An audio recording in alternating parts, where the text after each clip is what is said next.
लोग तो मुझसे ये कह रहे हैं कि भैया आप नहीं यतीम हुए, हम भी यतीम हो गए। और 3600 जात के लोग, यहाँ बाजार है मोहम्मदाबाद, बहुत बड़ी बाजार है, आप किसी से पता कर लीजिए। आप लोग को तो लगता है कि हम लोग तो झूठे हैं, पता कर लीजिए आपकी कोई दबाव हम लोग का नहीं है, न कर सकते हैं, न प्रशासन का है। अपनी मर्जी से स्वतः लोगों ने सब दुकानें, पूरी बाजार बंद है। 3600 जात के लोग, हर धर्म और जात के लोग दुखी हैं, कष्ट में हैं। मंदिरों में प्रार्थनाएं हुई जब उनकी हार्ट अटैक की खबर सुनी गई। लोग इफ्तारी में रो रो के वीडियो बनाकर सोशल मीडिया पर डाल रहे थे। लाखों करोड़ों लोग, मैं कहूँगा इस पूरे देश में बहुत गम में है, अफसोस में है। लोगों के घर खाना नहीं बन रहा है। मैं ऐसे घर जान रहा हूँ जो भूखे हैं, ये हमारे मसीहा को हमसे छीन लिया गया। तो स्वाभाविक है कि भीड़ है, और भीड़ को हम लोग आपके सामने, कोई बात नहीं छुपी। मैं कल से नहीं परसों से कह रहा हूँ कि कोई मत आए। हजारों लोगों को तो मैंने मना किया है टेलीफोन करके कि मत आइए, मत आइए, मत आइए, 2 दिन 4 दिन बाद आ जाइएगा। मिट्टी ही तो देना है, दे दीजिएगा, फातिहा वहीं से पढ़ लीजिए, कोई ज़रूरी नहीं कि यहीं आके पढ़िए। हम जान रहे थे कि ये सब होगा। फिर भी जो आप कह रहे हैं नोकझोंक की बात मेरे संज्ञान में नहीं है। मतलब मैंने अपनी आंख से देखा नहीं, कान से सुना नहीं। आप कह रहे हैं अगर, तो मुझे लगता है कि वो जिलाधिकारी हैं, वो मेंबर ऑफ पार्लियामेंट हैं, दोनों लोग में कुछ बातचीत हुई होगी कि अब इसको नोक झोंक और कुश्ती और मारपीट का नाम थोड़ी दिया जाना चाहिए। कुछ बात हुई, कार्रवाई करेंगे, एफआईआर भी करेंगे, उल्लंघन किया उसके। कौन कह रहा था? डीएम साहब कह रहे हैं कि अगर आप लेके जाएंगे तो हम। अरे नहीं नहीं, ऐसा नहीं, मुझे नहीं लगता ऐसा कुछ है। और क्यों, क्या करेंगे? देखिए, शव यात्रा निकली है और यहाँ से मुश्किल से हार्डली 300 मीटर है और भारी सुरक्षा बल तैनात था। उसमें क्या एफआईआर और क्या, कोई सवाल ही नहीं। मुझे तो नहीं लगता ऐसा कुछ भी नहीं। चलिए, एक बात और बहुत इंपॉर्टेंट थी, आज जो रिपोर्ट की बात आ रही है सामने, पोस्टमार्टम की रिपोर्ट में जो आई बात कार्डियक अरेस्ट, उसमें रीजन दिया जाता है। आपके सवाल अभी भी वही हैं? विस्टा की रिपोर्ट का आप इंतजार कर रहे हैं या मजिस्ट्रेटिव जांच बिठाई गई है? आपको एतबार है उस पर कि उसमें सच सामने आएगा जो दावा आप कर रहे हैं? भैया सही बताएं तो हम अभी तक इस बारे में एक पल भी नहीं सोच पाए। मेरे भाई, बड़े भाई अब्बास अंसारी जो मऊ से विधायक हैं, वो आ नहीं पाए, प्रशासन ने आने नहीं दिया। बल्कि मृत्यु होने पर खुद ही भेज सकता था, डीएम साहब भेज सकते थे, एडमिनिस्ट्रेटिव पावर है उनके पास। स्टेट चाहता, प्रशासन शासन, वो भेज सकते थे, नहीं भेजा। हमने सुप्रीम कोर्ट का दरवाज़ा खटखटाया, लेकिन वेकेशन होने की वजह से सुनवाई नहीं हो पाई। हाई कोर्ट और ट्रायल कोर्ट ने जिस भी चलते नहीं दिया। सुप्रीम कोर्ट खुली होती तो निश्चित वो आज यहाँ होते। इस बात से मैं बहुत अफसोस में था।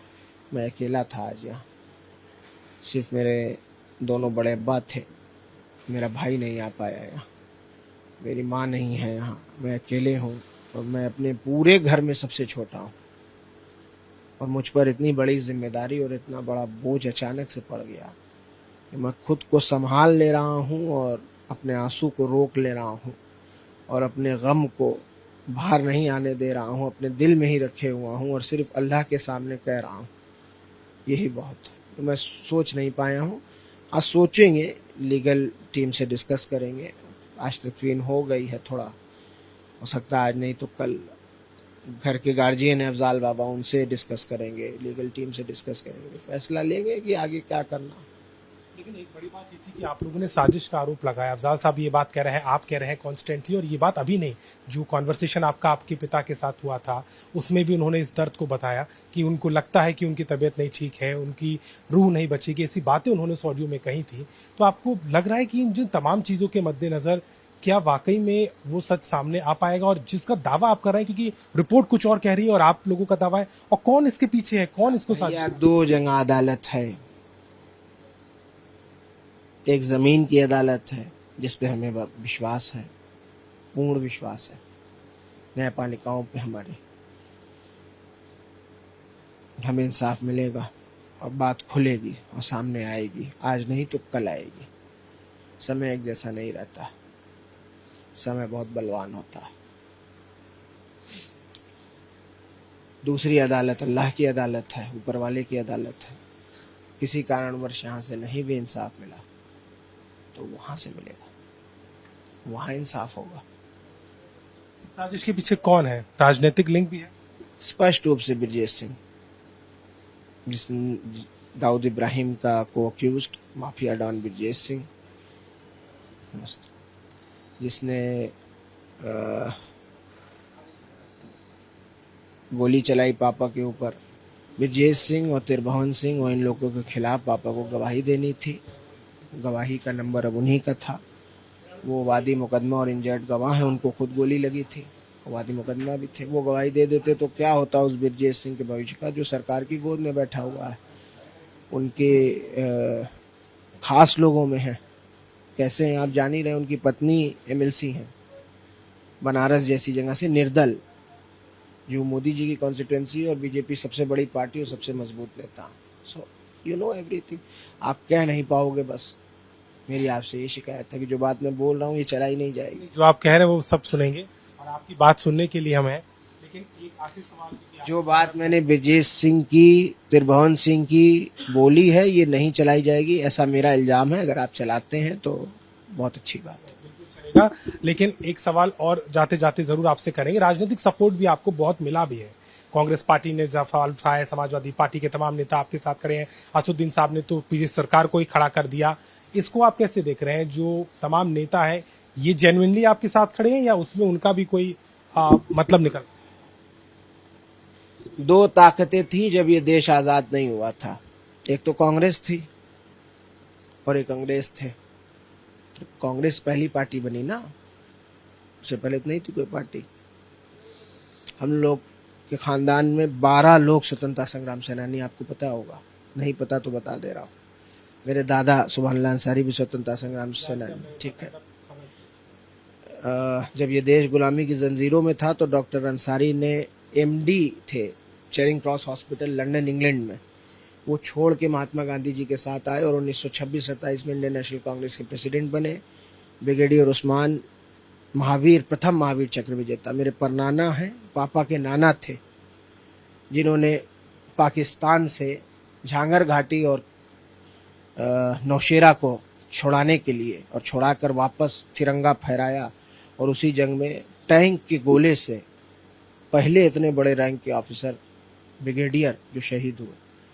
तो हम उस खानदान से आते हैं, वो हमारा परिवार है। लेकिन कहा क्या जाए, तकलीफ की बात तो यही है कि अमृत महोत्सव, अमृत काल कहते हैं, और सारा बुलडोजर, सारी ताकत सब हमको बदनाम करने में और हमको बर्बाद करना और बदनाम करना, यही एक मकसद है। तो कहना ये था मुझे कि दो ही ताकतें थी। आपने जो समर्थन की सबकी बात की, वो सब हमारी जमात में थे, और जो दूसरे लोग थे अंग्रेज और अंग्रेज के चाटुकार, तो अंग्रेजों से हमारे पूर्वज लड़े, अंग्रेजों के चाटुकारों से हमारे पिता की जनरेशन लड़ रही थी, यही सच है। तो जो उस जमात के हैं जो अंग्रेज़ों के और अंग्रेज़ों के चाटुकारों से लड़ते रहे हैं, तो उन्होंने हमारा सपोर्ट किया है और हमारी बात को भी उठाई, और बड़े बड़े नेताओं ने उठाई। माननीय राष्ट्रीय अध्यक्ष अखिलेश यादव जी ने उठाई है, मैं आभार प्रकट करता हूँ। बसपा सुप्रीमो सुश्री मायावती जी ने उठाई है, और भी अलग अलग पार्टियों के अलग अलग नेताओं ने। मैं ओवैसी साहब की कल दुआ सुन रहा था, सोशल मीडिया पे वायरल है, न्यूज़ खोला तो आ गया सामने, तो वो देख लिया। चंद्रशेखर रावण भाई हैं, मैं मिला हूँ उनसे, इत्तेफाक से उनको गोली लगी तो मैं एक केस में वांछित था, मैं नहीं जा पाया उनसे मिलने। उन्होंने भी बात उठाई, पप्पू यादव जी ने, तेजस्वी यादव जी ने, बिहार के उप मुख्यमंत्री जिन्होंने इतनी नौकरियां दी लोगों को, सबका आभार है। सबके लिए मैं बहुत छोटा हूँ और सबको प्रणाम कह सकता हूँ, और यही कहूँगा कि हम लोगों के साथ नाइंसाफ़ी हुई है, जुल्म हुआ है, और ये मेरे पिता की स्वाभाविक मौत नहीं है, ये सुयोजित हत्या है। तो मैं पुनः अपील भी करूँगा जिसका अभी मैंने नाम लिया है, सब लोगों का, कि आप लोग इसमें हमारी सहायता करिए। 19 मार्च का सच सामने आएगा। मैंने कहा ना, 2 अदालतें हैं, एक यहाँ जिस पे पूर्ण विश्वास है, और उससे भी ज़्यादा विश्वास ऊपर वाले की अदालत में है, क्योंकि ज़िंदगी की सबसे बड़ी हकीकत है मौत। जब पैदा हुआ है आदमी तो मरेगा, और मरेगा तो कोई भी धर्म का मानने वाला, इस्लाम, सनातन, सिख, क्रिश्चियन, सबके धर्म में अच्छी चीज़ें सिखाई जाती हैं। मनुष्य खराब हो सकता है, कोई पर्सनल व्यक्ति खराब हो सकता है, कोई धर्म खराब नहीं होता। धर्म अच्छी चीज़ सिखाता है। सब धर्म में कहा गया है ना कि जो कर्म करोगे तो अगला जन्म वैसा मिलेगा। आपके हिंदू धर्म में भी कहा गया है, मेरे इस्लाम में भी कहा गया है कि इस दुनिया के बाद आखिरत की ज़िंदगी है। तो कहा ना कि यहाँ नहीं तो अल्लाह की अदालत में इंसाफ मिलेगा। इंसाफ तो मिलेगा। 19 मार्च का सच यहाँ खुलेगा या आखिरत में खुलेगा, और आप देखेंगे कि फतह याब मुख्तार अंसारी होंगे। अंसारी ने एक्सक्लूसिवली बातचीत की है और पूरी बातों को खुल के सामने रखा है। जो दावा किया गया, जो आरोप लगाए गए, 2 दिन से लगातार जिस तरीके की चीजें बदलती रहीं, लेकिन आखिरकार सुपुर्द खाक कर दिए गए हैं। और सीधे तौर पर अगर देखें तो परिवार में गम है और वो सवाल लगातार उठाए जा रहे हैं। गाजीपुर से कैमरामैन रोहित के साथ अभिषेक मिश्रा, आज तक।